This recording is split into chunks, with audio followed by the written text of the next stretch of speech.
আসসালামু আলাইকুম, রিয়াজ টেক মাস্টারে আপনাদেরকে স্বাগতম। আশা করি আপনারা সবাই ভালো আছেন। আজ আমরা দেখব গুগল অ্যাকাউন্টের মেইল, ফটো, গুগল ড্রাইভ ইত্যাদি কিভাবে ব্যাকআপ নিতে হয়। তো এর জন্য আমরা সেটিংসে চলে যাব। এবার সেটিংস থেকে আমরা গুগলে চলে যাব। আমরা গুগল দেখতে পাচ্ছি, এখানে আমরা চলে যাব।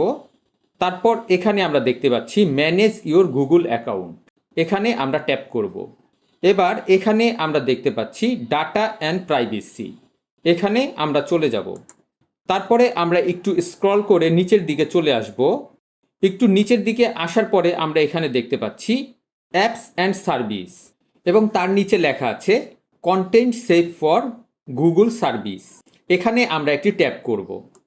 এবার এখানে আমরা দেখতে পাচ্ছি গুগল অ্যাকাউন্টের গুগল ড্যাশবোর্ডে আমরা চলে এসেছি। তার নিচে দুইটি অপশন আছে, ডাউনলোড ইওর ডাটা, তার নিচে আছে ডিলিট এ সার্ভিস। তো আমরা ডাউনলোড ইওর ডাটা এখানে আমরা ঢুকে পড়ব। ক্রিয়েট এ নিউ এক্সপোর্ট, আমরা একটু নিচে চলে যাব। এখান থেকে আমরা যেই যেই সার্ভিস ব্যাকআপ নিতে চাই সেই সার্ভিসগুলি আমরা টিকমার্ক করে দিব। এবার আমরা একেবারে নিচের দিকে চলে যাব।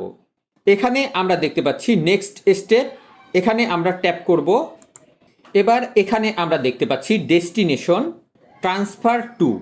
আমরা যদি মেইলের মাধ্যমে এটাকে আমরা ব্যাকআপ নিতে চাই তাহলে আমরা মেইল সিলেক্ট করে দিতে পারি, অথবা এখানে আরও অনেকগুলি অপশন আছে, সেগুলি আমরা এখান থেকে সিলেক্ট করে দিতে পারি। তো আমি সেন্ড ডাউনলোড লিঙ্ক ভায়া মেইল এটা সিলেক্ট করে দিব। আমি এক্সপোর্ট ওয়ান্স এটাই সিলেক্ট করে রাখবো। এবার আমি দেখতে পাচ্ছি এখানে ফাইল টাইপ, তো এখানে দুইটি অপশন দেওয়া আছে, জিপ এবং টার ফাইল। এখান থেকে যে কোনো একটি আমি সিলেক্ট করব। তার পরবর্তীতে আমি দেখতে পাচ্ছি ফাইল সাইজ, এখানে আছে 2GB, তারপর 1GB। আমি এখান থেকে ফাইল সাইজে 1GB সিলেক্ট করে দিব। ক্রিয়েট এক্সপোর্টে ক্লিক করব।